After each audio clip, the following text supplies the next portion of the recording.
Hello friends, स्वागत है आपके अपने चैनल शिल्पीज किचन में। लेकर आ गई हूँ एक और न्यू रेसिपी। बहुत ही ज़्यादा हेल्दी है। सारा ही सामान आपके घर में मौजूद है। कुछ भी आपको बाजार से खरीद कर नहीं लाना है।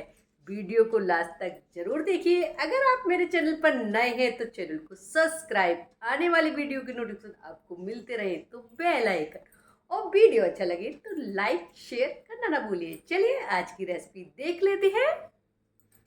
आज की रेसिपी बनाने के लिए यहाँ मैं बड़े से बर्तन में ले रही हूँ गेहूं का आटा।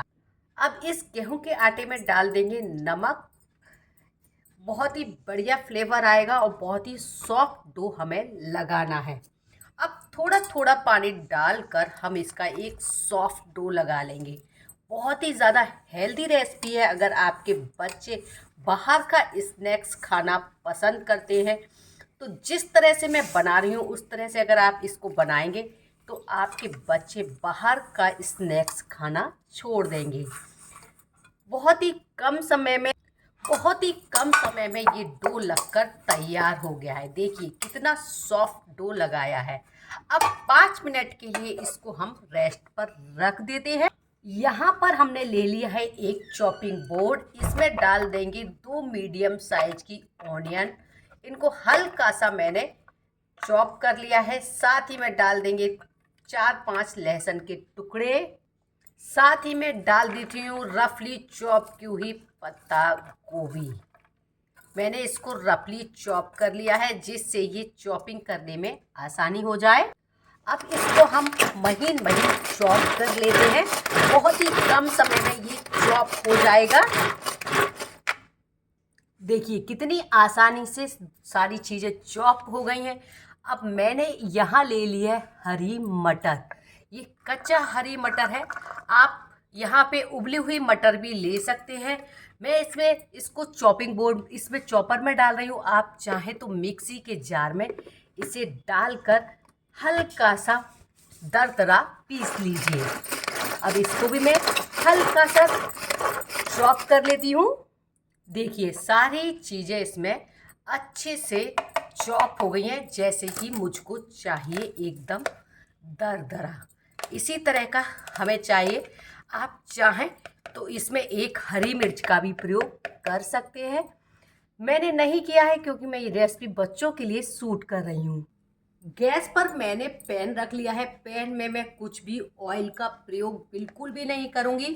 और जो चॉप की हुई सब्जियां हैं ना, उनको मैं हाई फ्लेम पर इस पैन में डाल दूँगी। मैंने फ्लेम को हाई रखा है क्योंकि मुझे इसका मॉइस्चर उड़ाना है। मुझे इसमें बिल्कुल भी पानी का अंश नहीं चाहिए। इसमें हम नमक डाल देते हैं स्वादानुसार। साथ ही मैं 1 टेबल स्पून के समथिंग डाल देती हूँ पेरी पेरी मसाला। हमें ये सब्जियां बहुत ज़्यादा नहीं पकानी है, बस इसका मॉइस्चर उड़ाना है, वो भी पूरा हाई फ्लेम पर। अगर आपके पास पेरी पेरी मसाला नहीं है, जो भी आपके पास पिज़्ज़ा हब्स है वो आप इसमें डाल सकते हैं। बहुत ही टेस्टी और बहुत ही ज़्यादा हेल्दी रेसिपी बनकर तैयार होगी। लीजिए ये 1 से 2 मिनट आप हाई फ्लेम पर इसको पका लीजिए। इसका सारा मॉइस्चर उड़ जाएगा। हमें सब्जियां बहुत ज़्यादा नहीं पकानी है, मैं आपको पहले भी बता देती हूँ। यहाँ इसको हम ठंडा होने देते हैं। यहाँ डो को भी रखे हुए 5 मिनट हो चुके हैं। अब इसको हम मसल लेते हैं। अब आप चाहें इस डो को 2 भागों में बांट लीजिए। मैं पूरा डो एक बार में ले रही हूँ क्योंकि मैं चकला बेलन का यूज़ नहीं करूँगी। यहाँ सीट पर इस डो को रखूँगी। सीट पे रखने से पहले मैं यहाँ लगा देती हूँ सूखा आटा। आप मैदा का भी प्रयोग कर सकते हैं। आपको फूल दिख रहा होगा, ये देखिए इस तरह से मैंने इसके ऊपर सूखा आटा लगा लिया है। अब मैं इसको बड़ा सा बेल लेती हूँ। अगर आपके पास सीट जैसा कुछ भी नहीं है तो आप इसको चकले पर किसी भी प्लेटफॉर्म पर बेल सकते हैं। इससे क्या है, जल्दी से काम हो जाता है और रेसिपी हमारी जल्दी से बनकर तैयार हो जाती है। देखिए, आप देख सकते हैं मैंने इसको कितना बड़ा बेल लिया है। इसी तरह से मैंने इसको पूरा बेल लिया है। ये जैसे रोटी बेलते हैं ना, उतनी ही पतली मैंने ये रोटी बेल कर तैयार कर ली है। अब मैंने यहाँ ले लिया है एक ढक्कन जिसकी किनारियाँ बनी हुई हैं। उसको इस तरह से इसमें गोल गोल सर्कल मुझे काटने हैं। अगर मैं इसको छोटी छोटी लोइयों से बार बार बेलूंगी तो मुझे लगेगा बहुत ज़्यादा टाइम। अब इस तरह से मैंने पूरी पूरी बेलने से मुझे टाइम बहुत कम लगा और ये जल्दी से पूरियाँ हमारी बनकर तैयार हो गई। साइज छोटा बड़ा आप अपने हिसाब से आप छोटा बड़ा साइज कर सकते हैं। ये देखिए, जो एक्स्ट्रा आटा है उसे हम हटा देते हैं। कितने आराम से ये छोटी छोटी पूड़ियाँ बनकर मेरी तैयार हो गई हैं। देखिए, इस तरह से सारी पूड़ियाँ मेरी तैयार हैं और जो स्टफिंग हमने तैयार करके रखी है ना, वो एक एक टेबल स्पून इसके ऊपर इस तरह से आप रखते जाइए।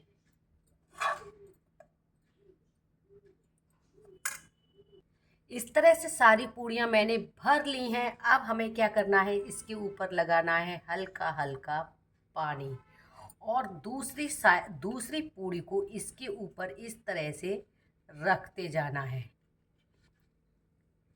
आप चाहें तो दूसरी पूड़ी के ऊपर पानी लगा लीजिए उसको और इस तरह से इसके कवर करते जाइए। ध्यान रखिए पूरी पूरी तरह से भरी हुई होनी चाहिए नीचे वाली, ऐसा नहीं कि खाली रह जाए। देखिए, इस तरह से मैंने सारे कवर कर लिए हैं। अब हमें क्या करना है, ये एक पूरी उठानी है और फोक से इस तरह से हमें प्रेस करना है जिससे ये हमारी खुले नहीं और इस पर एक इस तरह की डिज़ाइन आ जाएगी जो देखने में बहुत ही ज़्यादा अच्छी लगेगी। ये देखिए,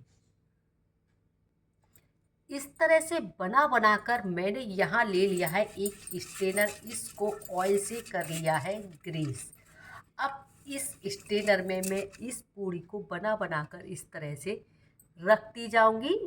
इस स्ट्रेनर में जितने आ जाएंगे उतने मैंने रख ली है। अब हम चलते हैं गैस की तरफ। देखिए, गैस पर कढ़ाई में मैंने पानी रख दिया था, इसके ऊपर रख देती हूँ इस स्ट्रेनर को। ये देखिए, पूरी तरह से इस पर फिट हो गया है और इसके ऊपर भी मैं इस लिड को लगा देती हूँ। 5 मिनट के लिए हम इसमें स्टीम दे लेते हैं। देखिए, इस तरह से मैंने ये सारे स्टीम कर लिए हैं। आप देख सकते हैं इनका लुक कितना अच्छा लग रहा है। अब हम चलते हैं गैस की तरफ। गैस पर मैंने कढ़ाई रख ली है, कढ़ाई में मैंने डाल दिया है बटर। आप इसको इस तरह अकेले ऐसे ही स्टीम करके भी खा सकते हैं और इस प्रोसेस से भी खा सकते हैं। फ्लेवर 2 गुना बढ़ जाता है। बटर डालने के साथ ही मैं इसमें डाल देती हूँ 1 टेबल स्पून सीसम सीड। साथ ही मैं डाल देती हूँ थोड़े से चिली फ्लेक्स। इसके साथ ही मैं अपने इस रेसिपी को इसमें डाल देती हूँ। इस मसाले को अच्छे से इसके ऊपर चिपक जाए, इसलिए इसको ऊपर नीचे इस तरह से हम मिक्स कर देते हैं।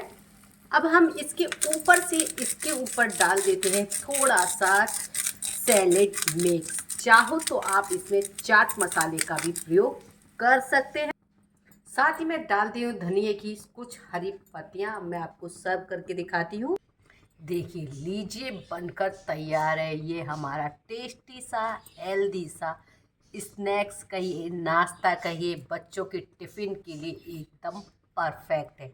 घर के ही कुछ सामान से बनकर तैयार हुआ। इसे आप चटनी के साथ, सॉस के साथ, किसी के साथ भी खा सकते हैं। लीजिए, मैं आपको एक अंदर से इसकी स्टफिंग भी आपको दिखा देती हूँ। आज की ये रेसिपी आपको कैसी लगी कमेंट्स करके ज़रूर बताएं। अच्छी लगी हो तो लाइक शेयर करना ना भूलिए। मिलते हैं नई रेसिपी के साथ। Till then, good bye.